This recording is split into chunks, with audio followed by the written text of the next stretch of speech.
On a damp Thursday in March 2023, the first truck into Barlow Yard and field consignment rolled in at 6:42 in the morning, and several men near the coffee trailer assumed it belonged to a hired hand. The truck was a 1997 Ford F250 with 312,000 miles, rust blown through both rear fenders, and a tailgate held with a length of logging chain that had been wrapped so often it looked braided. Wade West stepped out in faded overalls with one knee patched in tan canvas, a brown coat with a repaired zipper, and boots polished by clay dust, not by polish. He carried a dented steel thermos and a folded yellow envelope. Trent Barlow, the auctioneer, was already working the lot in a pressed blue shirt, clean cap with embroidered logo, and a black pickup that still had temporary dealer tags.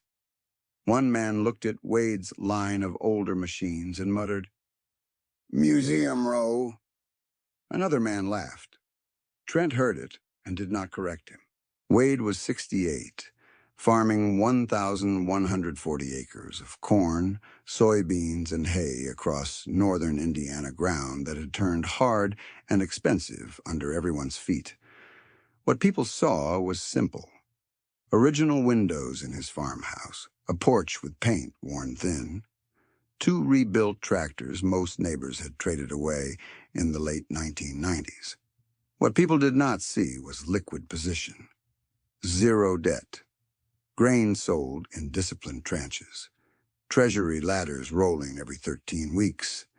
By county gossip standards, he looked behind.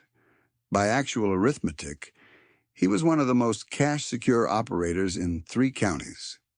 The core tension sat in plain sight every time he parked, visible wear, invisible strength. He had not always been certain. In 1984, he was 29, standing at the edge of a courthouse lawn, while his father tried to renegotiate an operating line tied to rented acres. The number that ended that argument was 18.9% variable interest. On 240 rented acres, that rate change converted a tight season into a mathematical trap. His father had expected rain and one strong corn run. Instead, he got high borrowing costs, weak basis, and a lender with no reason to wait. Wade watched grown men act calm, while an auction clerk tagged machinery like kitchen chairs. That morning, he made a rule he never broke. If he could not buy it in cash, he did not own it yet. The policy looked stubborn in the short term and life-saving in the long term. He started with repair work and seasonal labor, then leased 160 acres and treated every dollar like seed stock. In 1986, he bought 80 acres for $56,000 cash after 3 years of saving and side work. In 1992, he added 120 acres for $114,000 cash.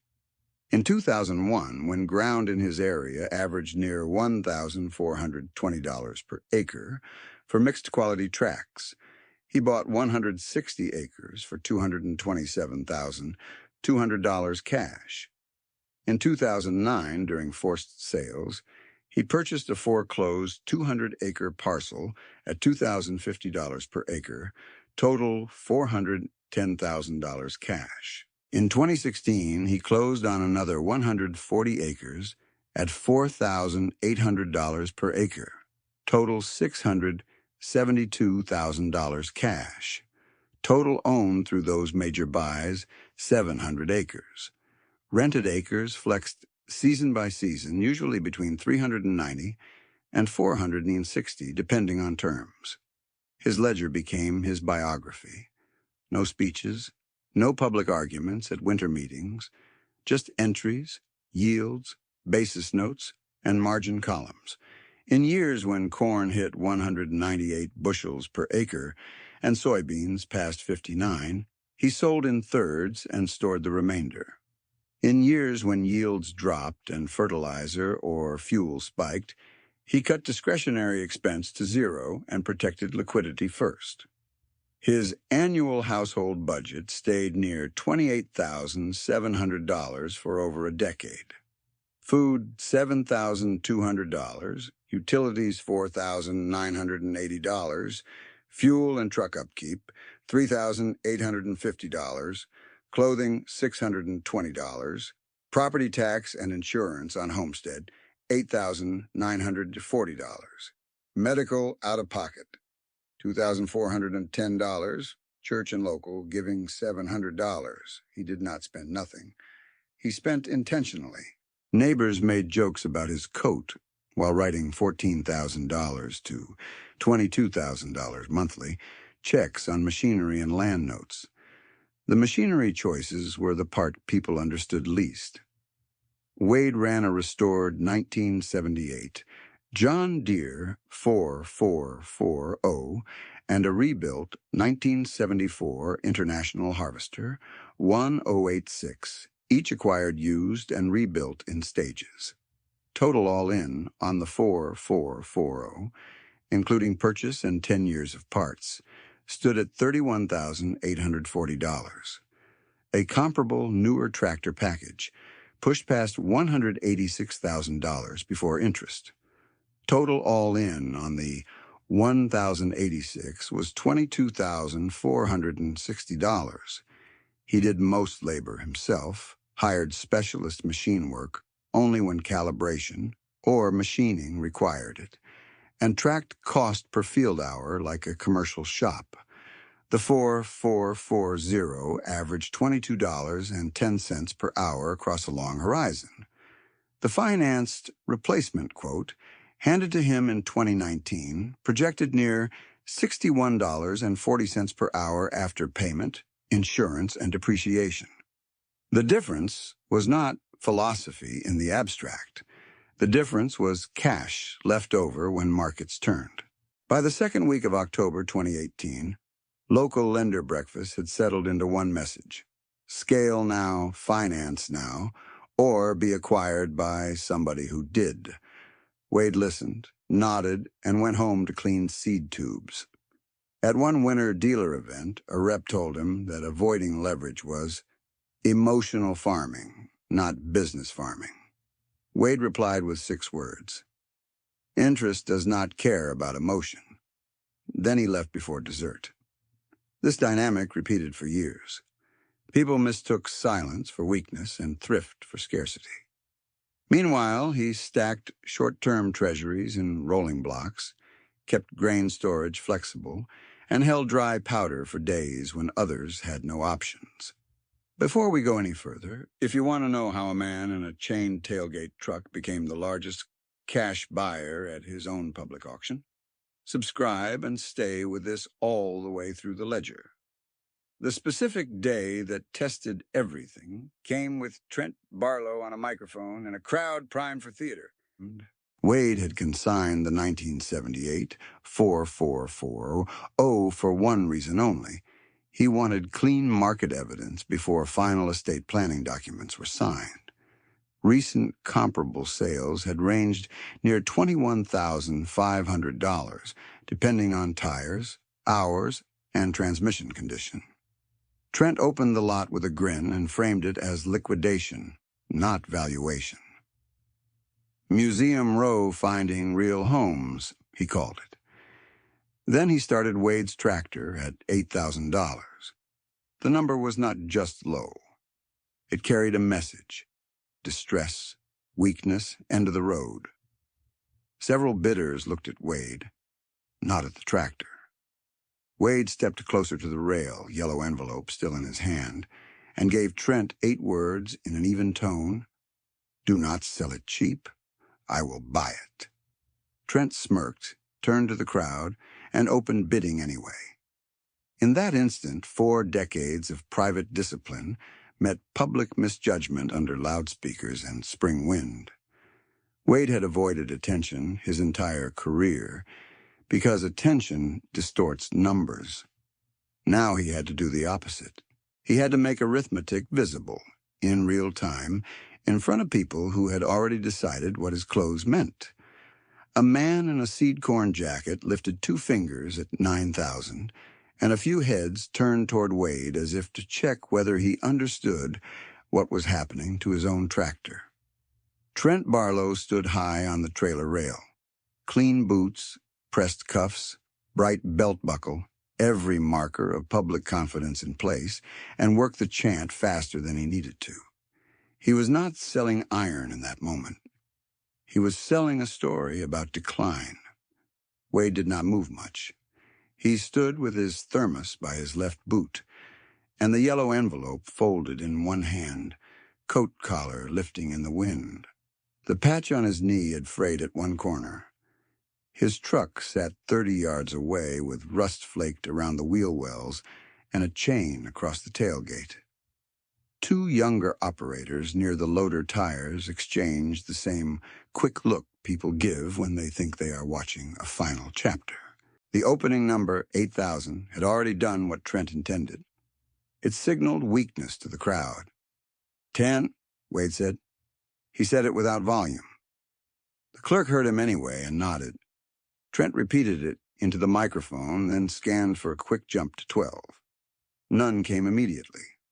The hesitation was the first crack in the performance. Real bidders had seen the 4440. They knew the overhaul records were clean, rear rubber had less than 400 field hours, and the hydraulic pressure test sheet was in the envelope with Wade's name on it. Distress pricing only works if the room believes distress is true. Trent leaned out over the rail and pushed for 11. A man near the concession trailer gave a half nod, and the clerk marked it. Pen scratched, boots shifted. Wind moved grit across the concrete. Wade watched Trent, not the bidder, and in that pause the old arithmetic surfaced again, not as nostalgia but as procedure. He still kept the November 1984 renewal sheet in a cardboard file. 18.9% variable, machinery and crop proceeds pledged, landlord pressure on 240 rented acres. His father's projected margin had been $83 per acre under normal yield assumptions.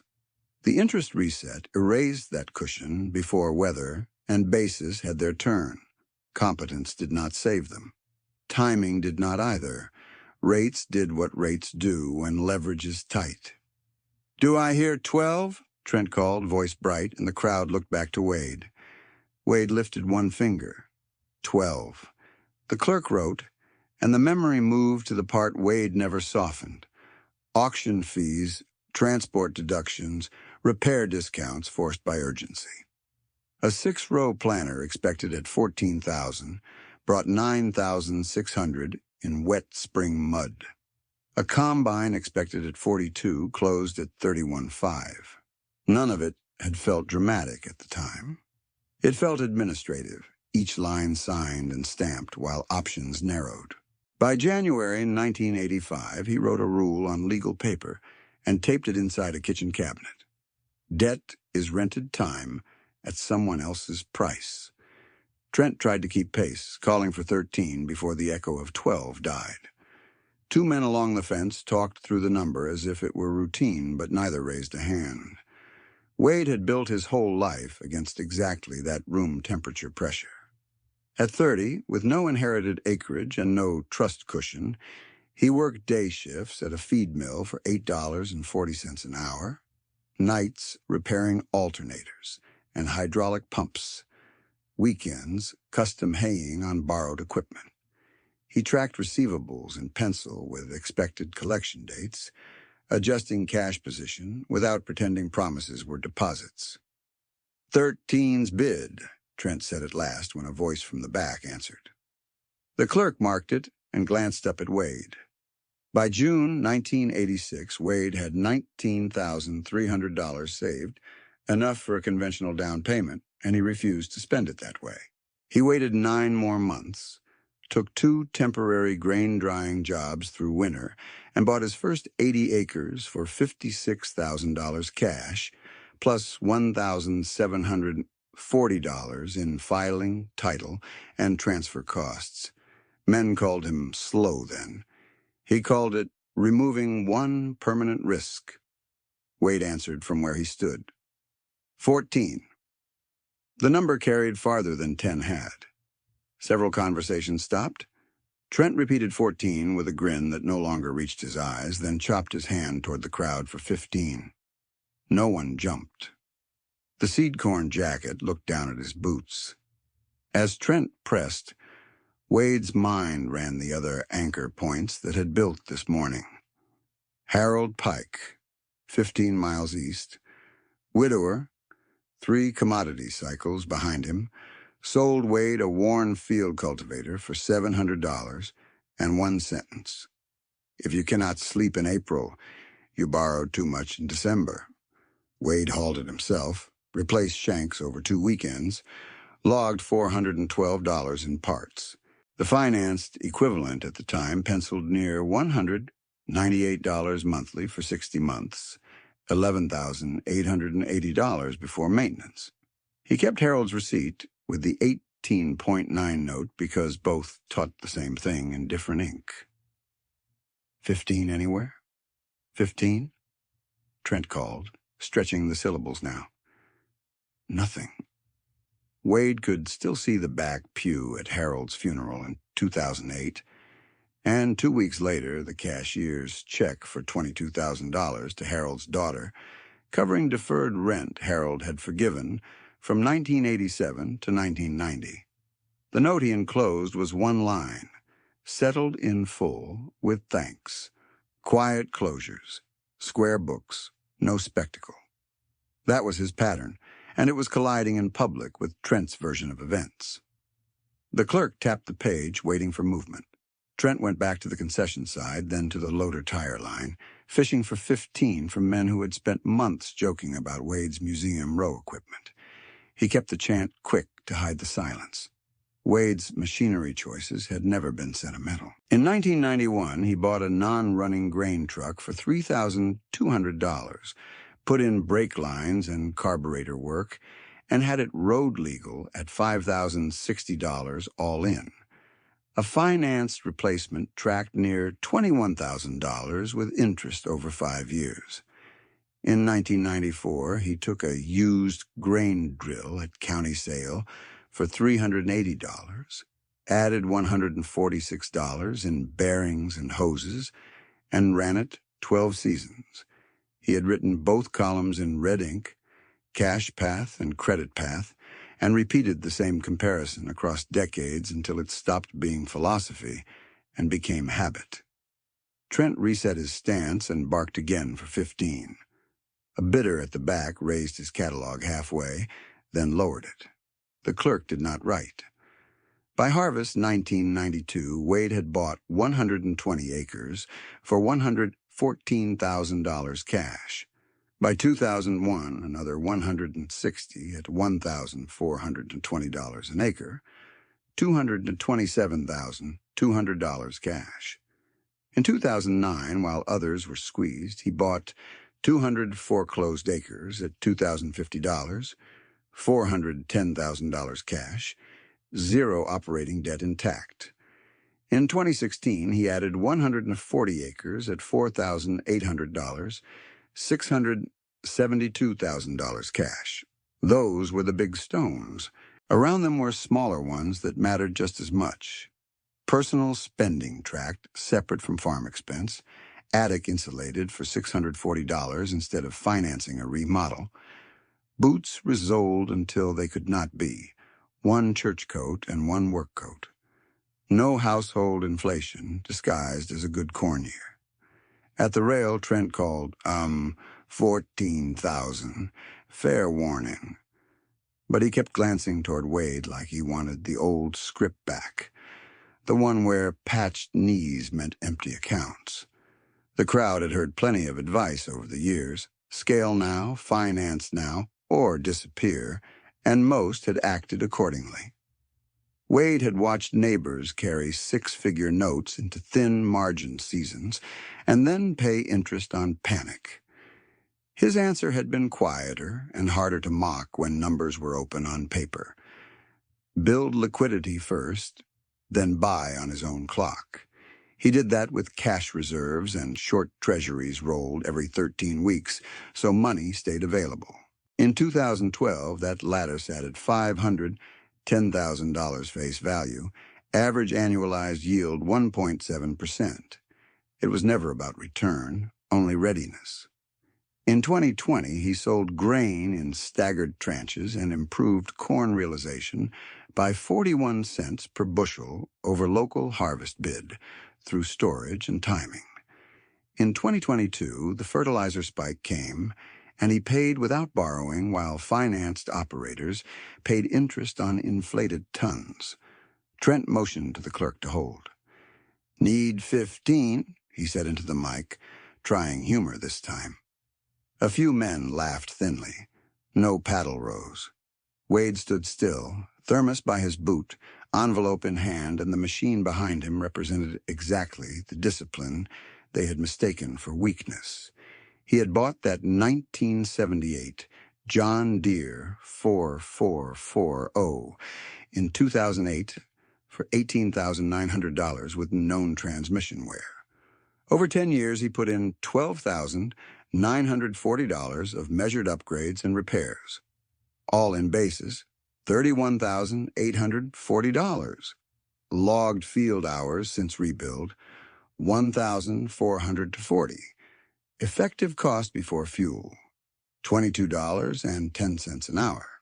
The financed, newer package he had once been quoted at 5.9%, with required insurance, penciled near $61.40 an hour. Spread, $39.30, over 1,440 hours, $56,592 that stayed on his side of the ledger. The 1974 International 1086 followed the same logic. $9,800 purchase and transport, $12,660 engine and hydraulic work over 6 winters, $22,460 all in, still pulling primary tillage, while peers rotated through payment books. When they joked he was married to old iron, he asked what low-yield years looked like with their notes. Most changed the subject. Trent pointed to the seed corn jacket man again. 15. The man shook his head. A gust snapped the auction flags and drove a paper cup across the lane. The clerk looked at Trent, then back to Wade. The room that had read his rusted Ford and patched coat as a balance sheet was recalculating in real time. That recalculation reached beyond machinery.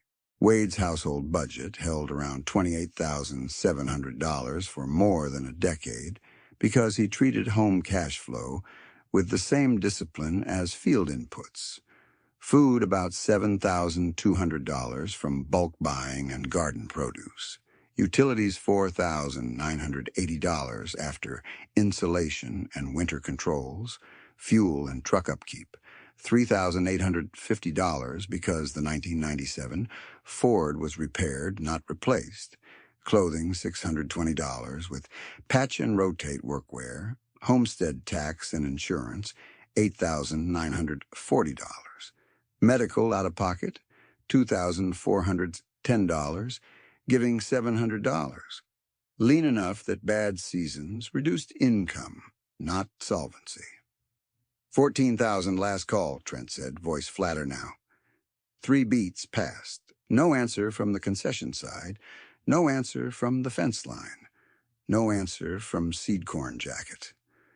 Wade did not smile, did not grandstand, did not lift the yellow envelope. He simply remained where he had started, patched knee angled toward the 4440 everyone had treated as a distress signal. Trent cleared his throat, asked once more for a higher number, and got only wind and shuffling boots. The chant that had begun as theater was down to procedure. The clerk's pencil hovered, then settled. Arithmetic, patient and unembarrassed, had taken the microphone from reputation, and the room was finally listening.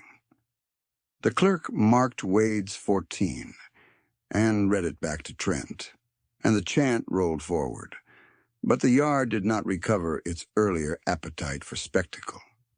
Men who had come expecting bargain theater now watched Wade the way lenders watch a file. They realized they priced wrong. He did not celebrate, did not posture, did not look around for approval. He set the dented thermos upright on the rail, smoothed the fold on the yellow envelope, and kept his eyes on Trent. 15 now. 15. 15. Who's got me 15? Trent called, forcing brightness into the microphone. No hand went up. What held the room was no longer the tractor alone. It was the widening gap between how Wade looked and what his bid implied. The patched coat and the worn 1997 Ford F250 had supported one story at $8,000. At $14,000, with the clerk recording each number cleanly and counterbids thinning, that story had begun to fail in public. Wade stood as if waiting for rain to pass. Inside that stillness sat a framework he could run without drama. Essentials paid first, operating cash protected second. Opportunity reserves held liquid third. He had repeated it so long it no longer felt like strategy. It felt like breathing. He did not need to narrate it. The figures were already there, penciled across years in compact, precise columns. A bidder 2 rows back leaned toward another and spoke low enough to avoid Trent's mic, loud enough for 3 men to hear. He started that system right after '84. Watched his dad get squeezed on that variable note when rates hit 18.9. Didn't forget it. The second man nodded. He wrote it into a rule in '85. No debt that lets somebody else set your calendar. At the rail, Wade opened the yellow envelope halfway and checked the top sheet again without hurry. Overhaul records, hydraulic test documentation, service intervals, hours, parts list. Beneath that sat the valuation notes he wanted for estate planning documentation. The actual reason the 4440 had been consigned in the first place. Trent had tried to frame liquidation. Wade had brought paperwork. 15, folks. Don't miss this tractor. 15, Trent said again, then shifted tone. Surely somebody here won't let sentiment buy it back. A few heads turned toward Wade to see whether that landed. It didn't. He kept one hand on the rail, one hand on the envelope, expression unchanged. Near the loader gate, an older farmer with seed corn logo cuffs murmured, "Sentiment didn't buy his ground. Cash did." He began counting on his fingers as if checking memory against records everyone had heard about for years. 80 acres and 56,000 cash plus closing. Then 120 in '92 for 114 cash, 160 in 2001, 200 in 2009 when credit was tight, another 160 in '16, 700 owned total, no operating debt. His neighbor added, and he was working feed mill and repair nights before most of us were done blaming weather. Trent kept pressing. 15 bid? 15? I've got 14 here. Need 15. Silence held. Wade's attention narrowed to the mechanics of the moment. Cadence, pause length, eyes in the crowd, where hesitation had replaced swagger. He had seen this dynamic before, not at auction rails only, but across planting seasons when confidence outran liquidity.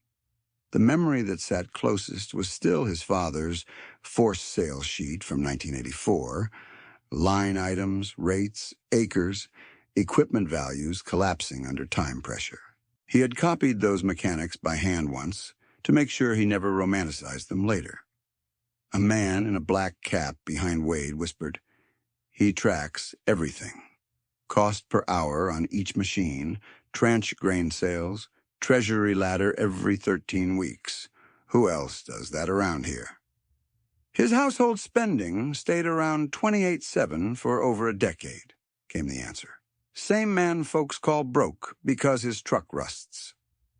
The crowd's recalculation became visible in small physical ways. Arms that had been folded in amusement were now folded in thought. Men who had smirked at Museum Row earlier now watched the clerk's pen. Two potential bidders looked down at their own boot toes when Trent asked for 15 again, as if the number itself had forced a private audit. Wade glanced once at a margin note in his envelope. Interest not paid. He had started tracking that in the early 1990s, treating avoided interest as measurable capital, not bragging rights. The column had grown from figures in the teens of thousands to much larger annual sums as machinery packages inflated and rates moved.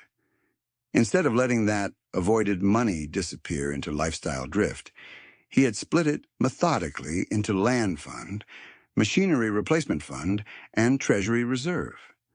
Different buckets for different risks, different timing for each decision. 15. Give me 15 and keep it moving, Trent snapped, then softened back into sales cadence. No response. Across the lane, someone brought up Harold Pike, the name carrying through the lull like a fence staple, pinged by a hammer. Harold told him years ago, if your note decides your harvest, the note owns you. Another man answered, he listened. Paid Harold's daughter $22,000 in 2008 that Harold had forgiven before he passed. Said a debt to character still counts. That memory settled over the group with more weight than Trent's microphone. The auction had become less about who could shout and more about who could substantiate. Wade did not need to replay all 40 years to understand where he stood. In a few compressed mental flashes, the sequence was enough.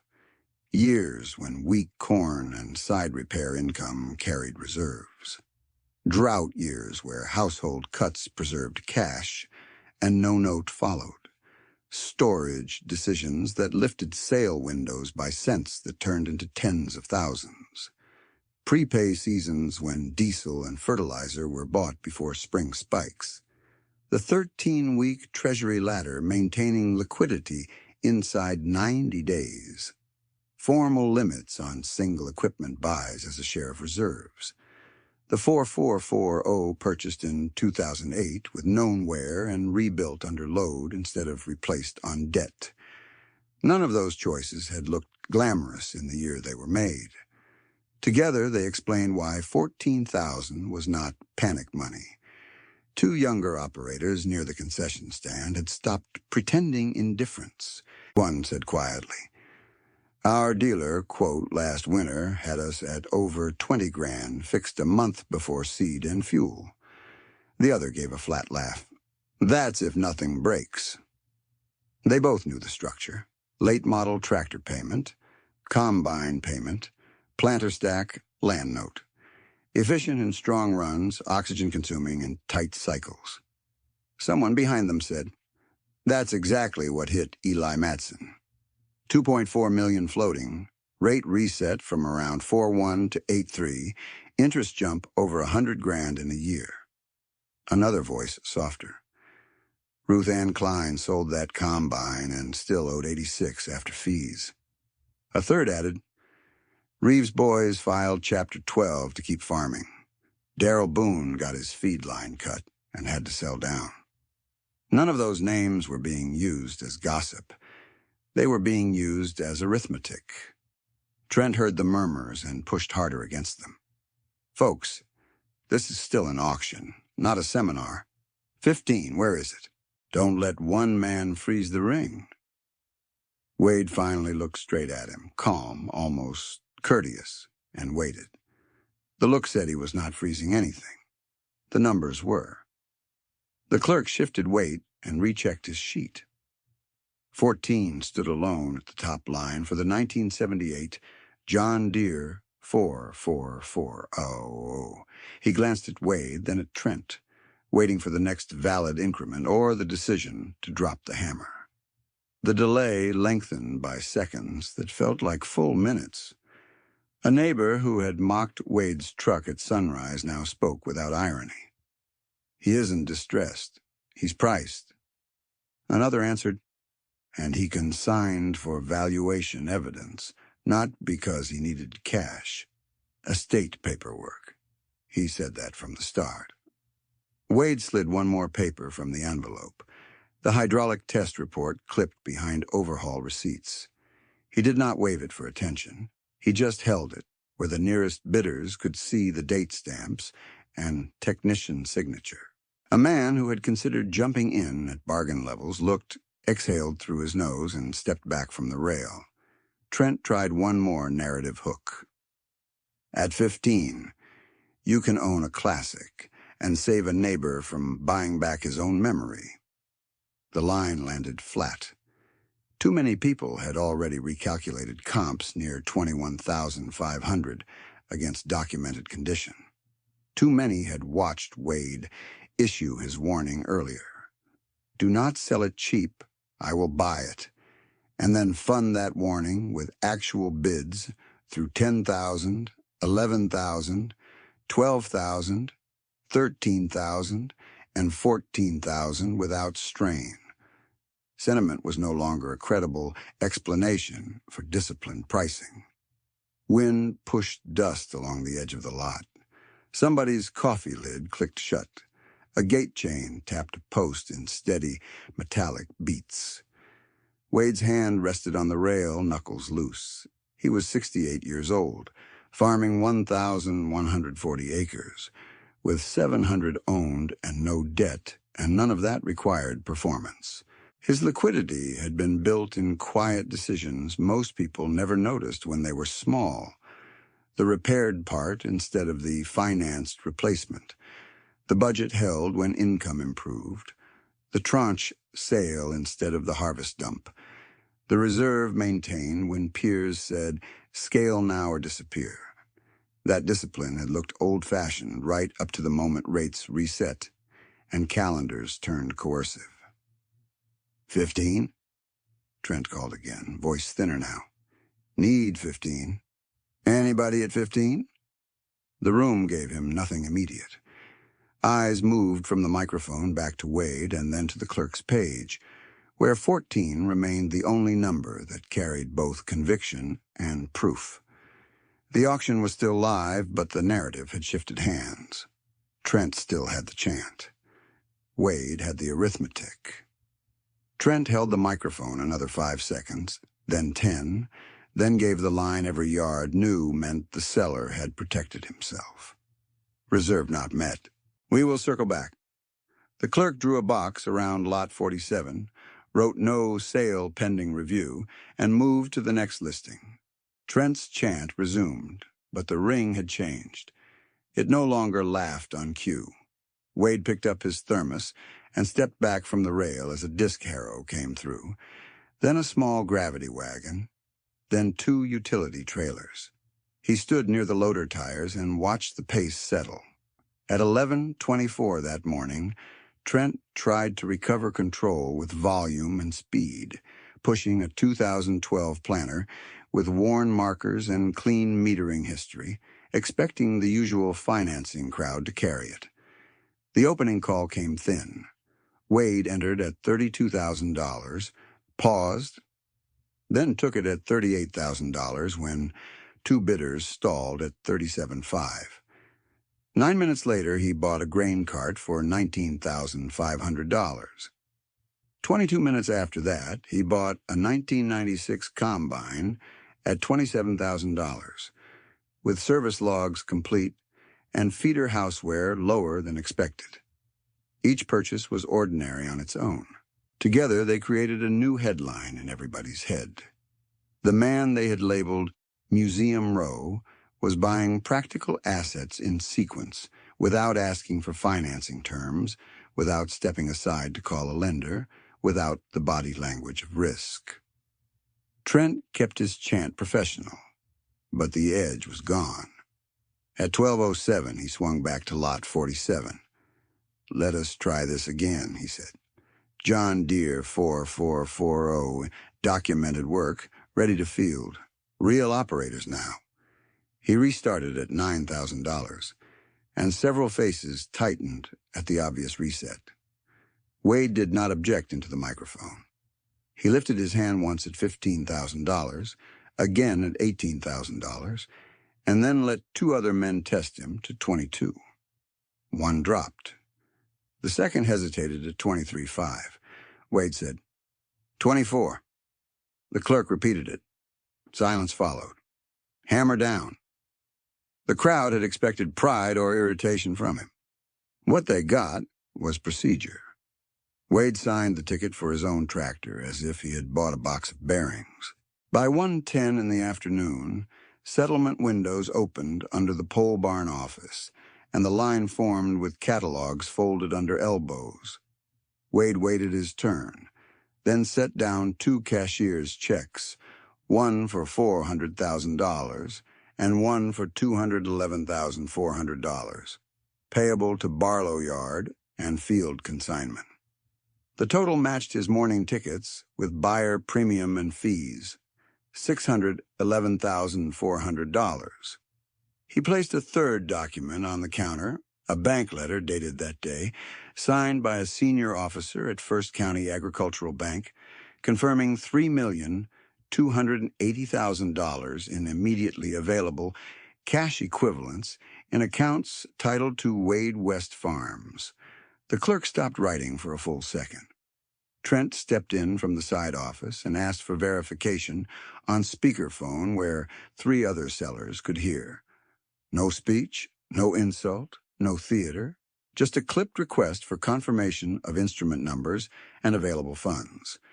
The call took 90 seconds.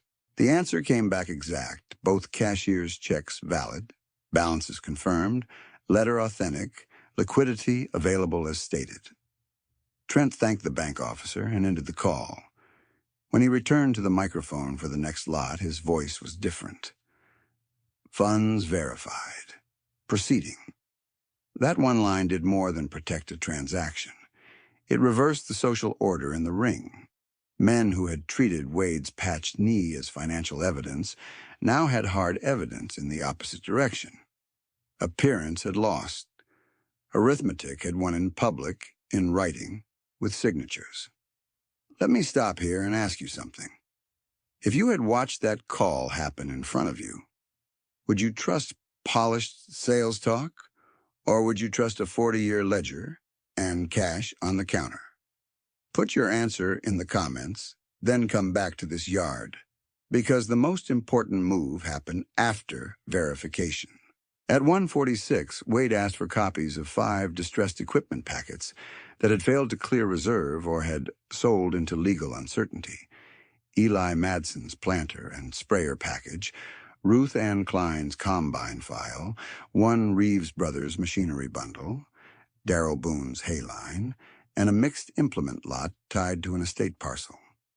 At 2:18, through a local broker table at the rear office, he submitted a cash offer on a 76-acre tract adjacent to one of his rented fields, total $532,000, including closing concessions. By 3:02, acceptance came back contingent on same-week proof of funds and 10-day close. He provided proof on the spot. The afternoon total reached $1,184,000. $611,400 settled immediately at auction windows, plus $572,600 committed through executed purchase contracts and escrow instructions before the yard closed. No operating note, no bridge loan, no dealer paper at 8.1%. Just liquidity, converted to control. He did not buy those distressed packages to stack iron in his shed. He bought terms. 3 days later, with rain tapping the kitchen windows of his farmhouse, Wade met Eli Madson at the old oak table that still carried a burn mark from a 1990s soldering iron. Eli had lost 520 acres under pressure from $2.4 million in floating rate debt that reset from 4.1% to 8.3%. He still knew how to farm.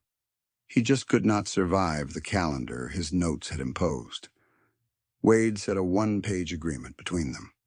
Eli could recover his planter and sprayer at Wade's exact cost basis, $287,000, with a 7-year note at zero interest, harvest-only payments of $41,000 each year, due after grain settlement, no monthly burden in planting season.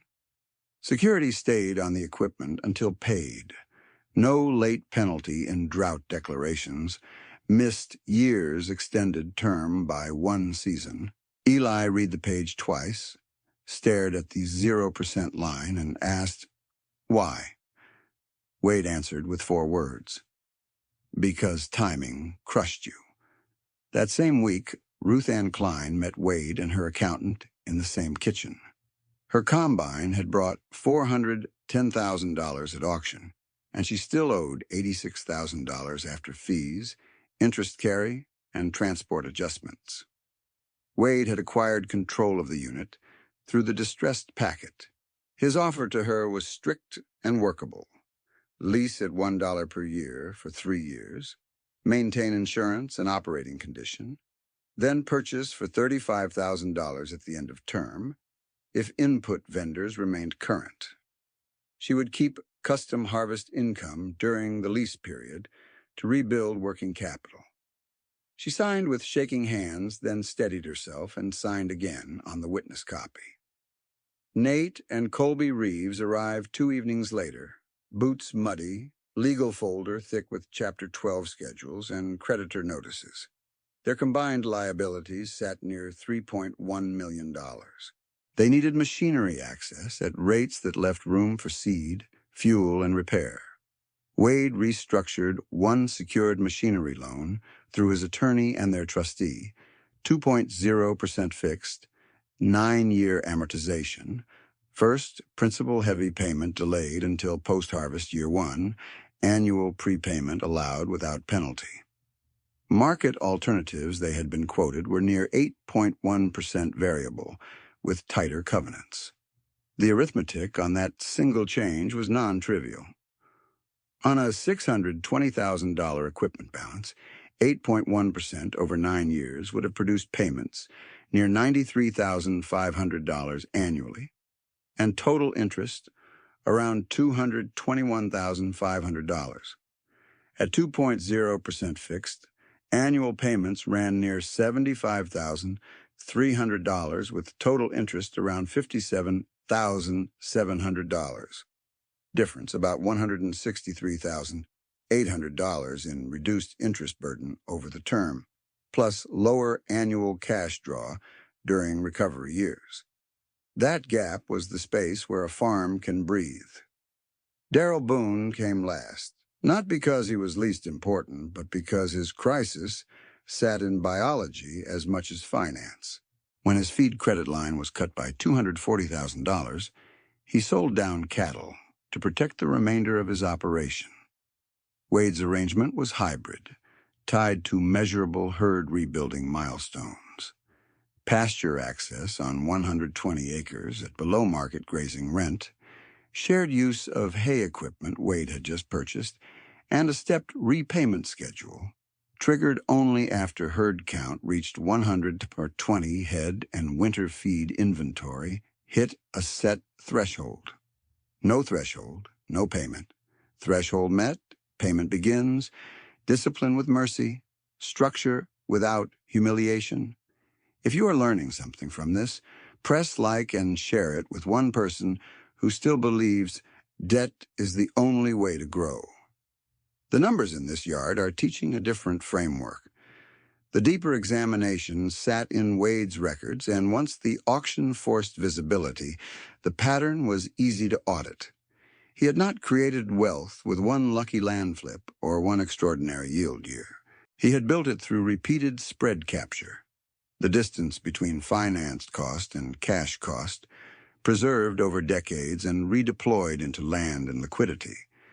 His ledger sequence, simplified but exact on major moves, read like this: 1986, 80 acres, $56,000 cash, closing $1,740, total $57,000, 1992, 120 acres, $114,000 cash. Closing $2,960. Total $116,960. 2001, 160 acres at $1,420 per acre. $227,200 cash. Closing $4,180. Total $231,380. 2009, 200 acres at $2,050, $410,000 cash, legal and title $6,600, total $416,600. 2016, 140 acres at $4,800, $672,000 cash, closing $11,940, total $683,940. Aggregate land basis on those tracts: $1,506,620 for 700 acres, average $2,152 per acre on acquired ground in that sequence, while nearby market values in 2023 were near $9,400 per acre. Machinery followed the same logic. The 4440 at $31,840 all in versus a finance replacement package above $186,000. The 1086 at $22,460 all in versus high five-figure financed alternatives. Year after year, avoided payments became retained capital. Retained capital became optionality. Optionality became the ability to buy when others had to sell. His household discipline mattered too, because leakage at home destroys farm resilience quietly. Average annual personal draw near $28,700 over more than 10 years. In high-income seasons, he did not inflate lifestyle. He increased treasury ladders and grain flexibility. In low-income seasons, he reduced discretionary lines first and protected operating cash. Consequently, when input costs surged from fertilizer at $612 per ton to $1,148 and diesel averaged $4.89 per gallon, he absorbed cost shock without borrowing at punitive rates. The generosity math was just as concrete as the accumulation math. Eli's note, $287,000 at 0%, 7 years, $41,000 harvest payments, total interest charged zero instead of roughly $87,000 at prevailing rates.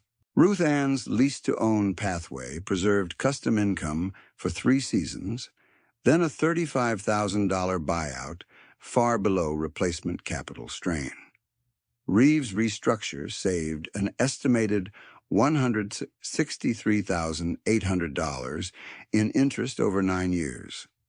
Darrell's benchmark agreement aligned repayment with actual herd recovery rather than bank calendar assumptions.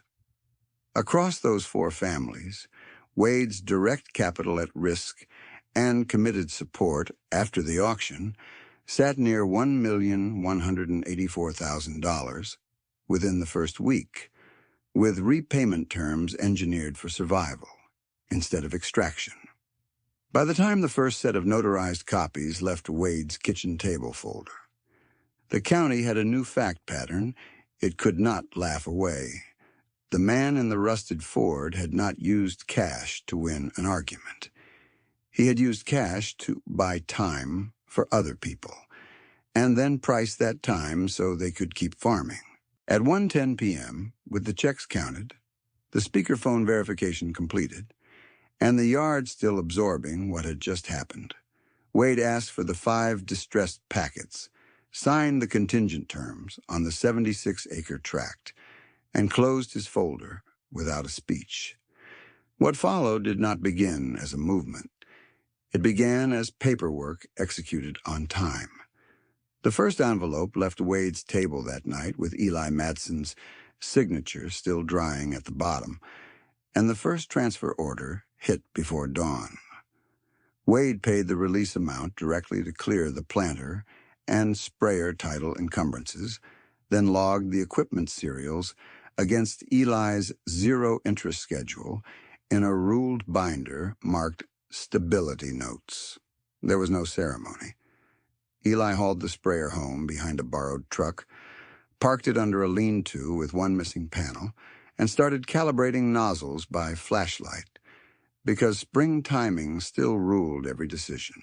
In the first season, under the new terms, he planted 410 acres. Corn and soybeans split 55 to 45, average 186 bushels, corn and 56 bushels soybeans, and closed the year with an operating surplus of $73,400 after input costs, fuel, rent, labor, and repairs. He made his full $41,000 harvest payment in November, then sent an extra $4,000 in December, marked principal only. Wade deposited both checks without comment. Ruth Ann Klein's trajectory looked different because her rebuild depended on keeping wheels moving for other farms. Under the $1 annual lease, she resumed custom harvest work across 3 counties, starting in 2023 with 1,120 acres at an average custom rate of $41 per acre for small grains and $48 for corn, then expanding in 2024 to 1,540 acres as word spread that she showed up on time and did not overbook. She used that cash flow to clear the lingering $86,000 burden that had survived her forced sale, negotiated discounts on 2 overdue vendor accounts, and rebuilt a working capital cushion of $62,300 by the end of the second season. Her combine inspection logs stayed clean, insurance current each quarter, and by contract she exercised the purchase option at $35,000, exactly as written. The machine that had nearly ended her business became the machine that restored it. By the second week of October 2024, the Reeves brothers' case had shifted from emergency defense to structured recovery. Nate and Colby did not receive a miracle. They received terms that made competent farming viable again. Their 2.0% fixed machinery note with deferred principal pressure let them keep critical equipment through 2 crop cycles, and they paired that breathing room with hard cuts. Non-essential lease acreage dropped, 1 underperforming truck sold, shop inventory reduced, and prepaid chemical purchases timed to winter discounts. Their annual debt service fell by a little over $18,000 versus the variable rate path they had been offered, and the lower interest drag compounded when grain prices softened.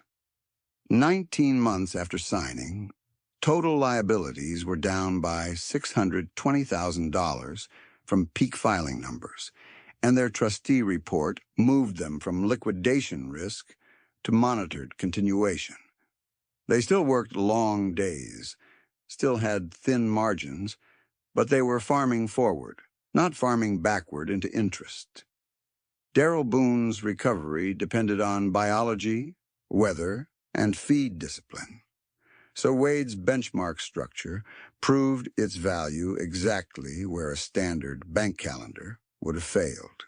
Darrell had sold down hard when his $240,000 feed credit line vanished, and he rebuilt in measured increments, retained heifers first, then controlled purchases only when forage inventory covered winter demand. On Wade's shared equipment arrangement, hay costs per bale dropped materially because Darrell no longer paid emergency custom rates in peak weeks. Pasture access on 120 acres at below market rent let him scale herd size in line with grass, not panic. He crossed the 120-head trigger later than he wanted, but earlier than his accountant projected. then entered repayment under the step terms without missing a date. At 146 head, he posted a positive operating margin, modest but real, and for the first time in years, his projections included choice rather than triage.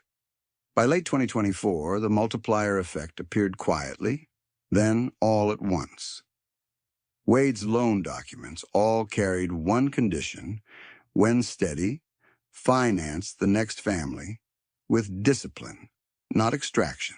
Eli fulfilled that clause first, advancing $28,000 at zero interest to a younger tenant for a used grain drill and 2 seasons of repairs, repayable only after harvest.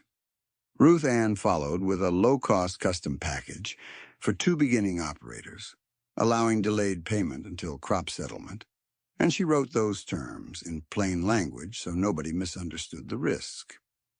Nate and Colby offered shared planter access to a neighboring father and daughter operation that had lost a lender line, charging only fuel and wear. Darrell allocated winter hay at cost to one cattle producer who had been forced into herd reduction after a dry spell. One intervention had become 4, then 8, none flashy, all documented. Trent Barlow's resolution was less dramatic and more consequential than people expected. He kept auctioneering, he did not disappear, and he did not reinvent his biography. But across the sales cycles after March 2023, he changed his business practice in ways everybody in that ring could measure. Reserve disclosures were printed clearly in lot sheets before bidding opened. He stopped framing consignments with jokes about poverty and age, and he implemented a written verification protocol so funding challenges happened at settlement counters, not as public humiliation. Some old regulars said he had gone soft. Others said he had gone professional. His gross commission revenue dipped in the first 2 quarters after the Wade sale, then normalized as consignors returned for transparent terms. At a Winter Association meeting, he gave a short statement with no excuses. I misread a consignor on the microphone. I do not do that now. He never became Wade's friend, and Wade never sought that. They had one nodding acquaintance after that, built on clear paperwork and no theater. Through 2024 and into early 2025, Wade's own books moved from private discipline to formal legacy because the estate plan now needed to operate without his daily oversight. The 76-acre tract closed on schedule, lifting his owned base and reducing one vulnerable rental dependency. His documented net worth, prepared for legal transfer and tax planning, settled near $11,900,000. Land holdings valued around $10,220,000 at conservative appraisals. Grain inventory and stored commodities near $1,130,000, depending on market week. Machinery at depreciated but functional values, and cash equivalents maintained for operating resilience rather than display. He funded the revolving Farm Stability Trust with $2 million in staged deposits and wrote the governing terms himself with attorney review, priority to operators with viable production history, capped administrative overhead, no rate above 2.0% for recovery notes, and mandatory mentorship for recipients. The roll call by then was no longer rumor.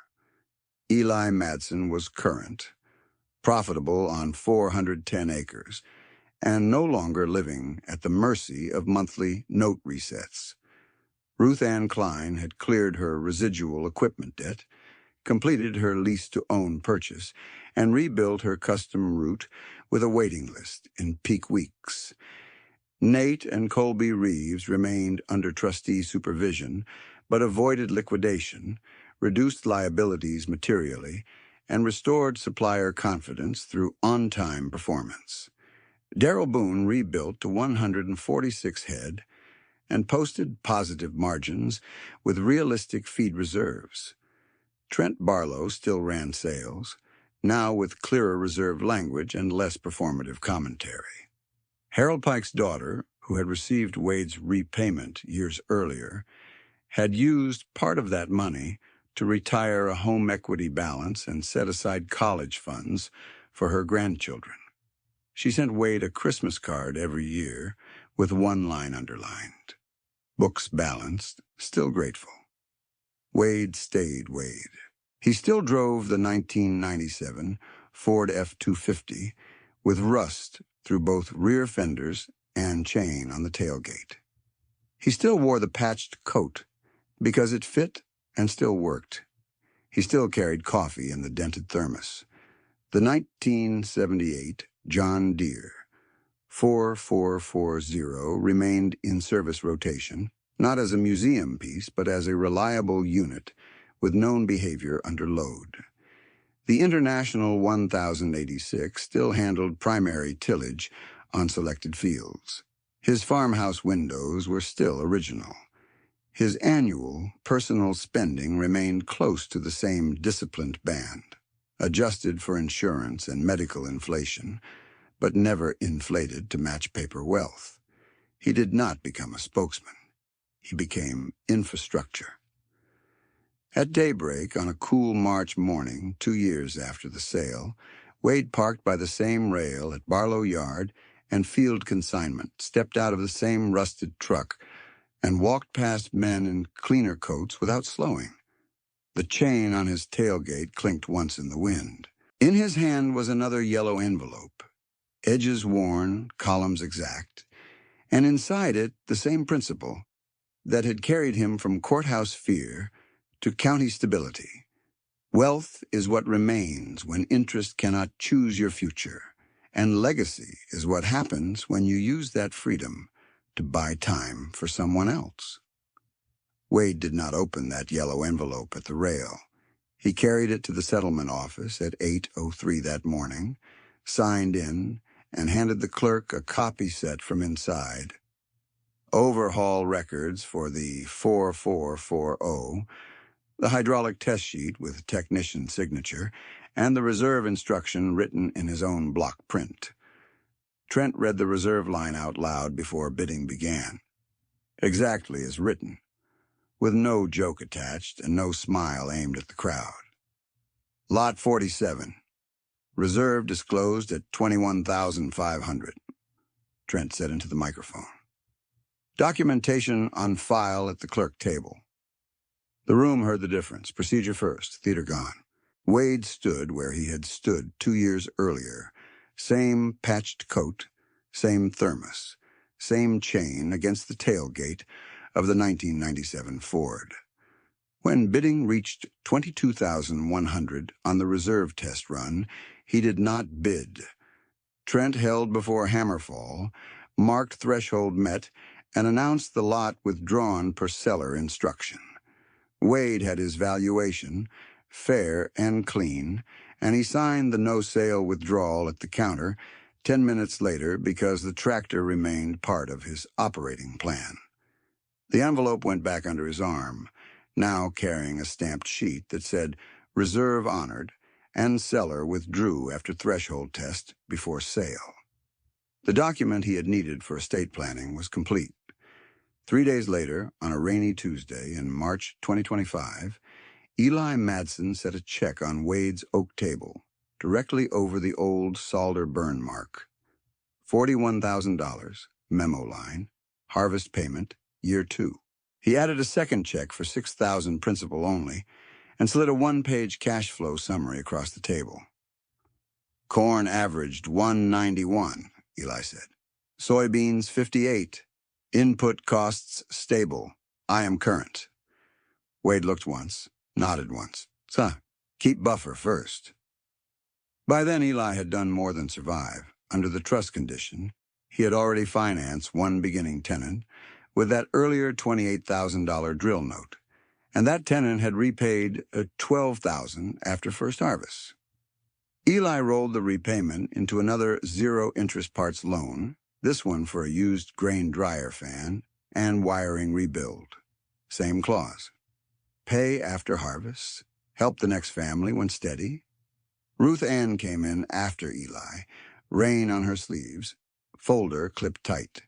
She laid out insurance certificates, combine maintenance logs, and her custom route contracts for the coming season. Then she placed a cashier's check for $35,000 on the table and tapped the line where the lease-to-own option converted. "Title transfer today?" she asked. "Today," Wade said. She had cleared the recorded Year 2 benchmark at 1,540, custom harvest acres, and $62,300 in restored working capital. And by this March meeting, she had expanded to 1,680 custom acres.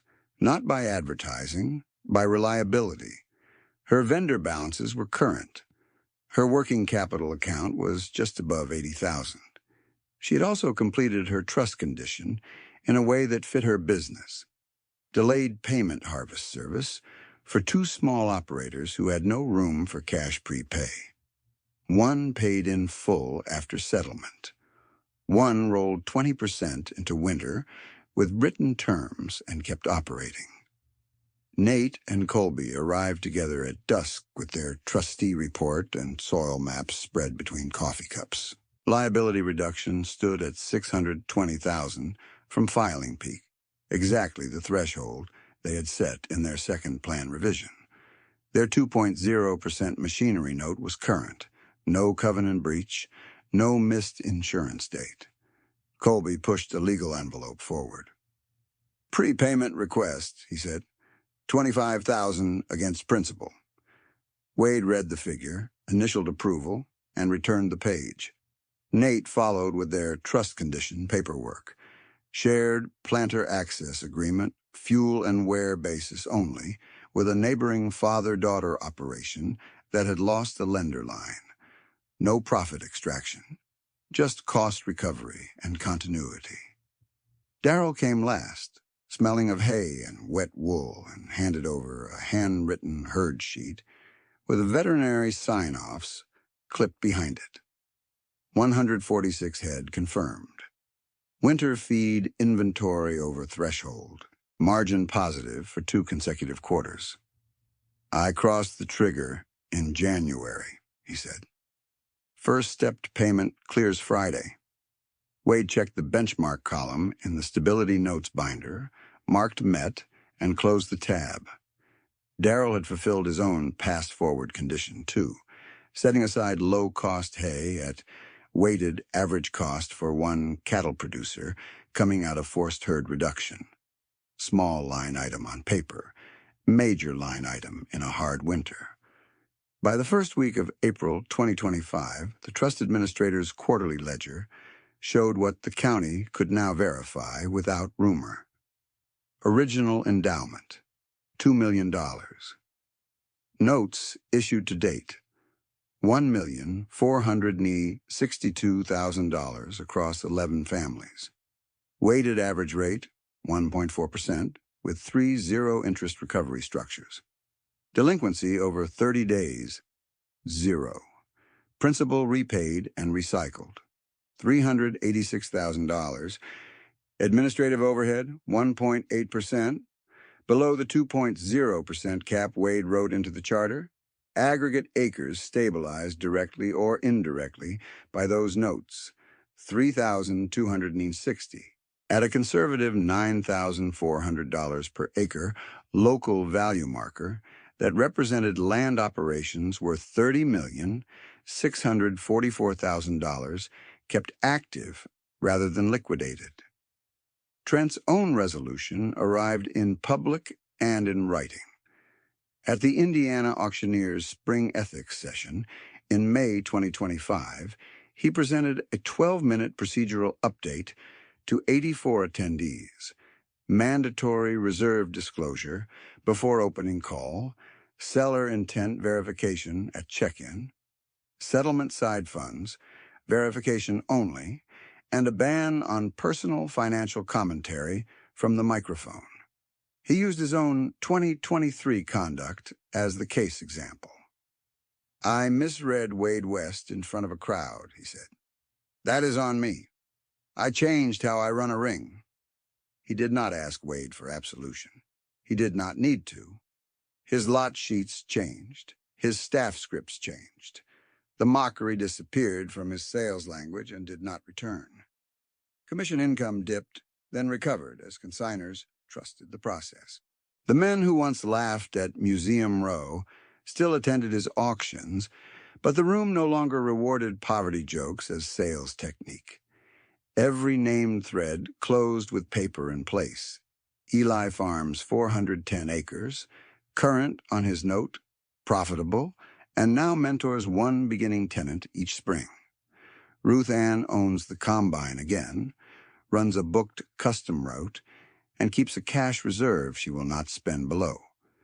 Nate and Colby remain under trustee monitoring by choice, not coercion, with liabilities down and supplier terms normalized.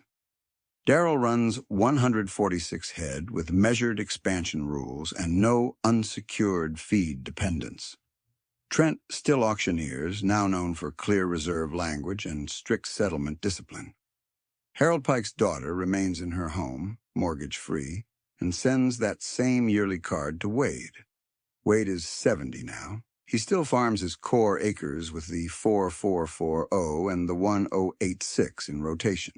The 76-acre tract he bought that auction week is tiled, seeded, and integrated into a lower-risk field sequence that cut one vulnerable rental exposure from his spring plan. His net worth statement is current, signed for a state council, and he still lives inside a restrained personal budget because principle did not end when balance sheet pressure did. The yellow envelope that started as field documentation now sits in a fireproof cabinet at the farmhouse with duplicate scans at the trust office, test sheets, reserve forms, settlement receipts, bank verification letter, and every signed note that turned cash into time for someone else. Nothing lost, nothing vague. On a clear morning in late June, he parked the rusted Ford by the west field, chain tapping once against the tailgate as the wind shifted. He poured coffee from the dented thermos, watched the 4440 idle, warm at the edge of corn just shoulder high, and waited for oil temperature before pulling in. The coat was still patched. The windows at the house were still original. The numbers were still exact. The man who looked poorest had been richest in the one currency that mattered when rates turned hard: freedom to choose his own calendar, then share that freedom until it multiplied.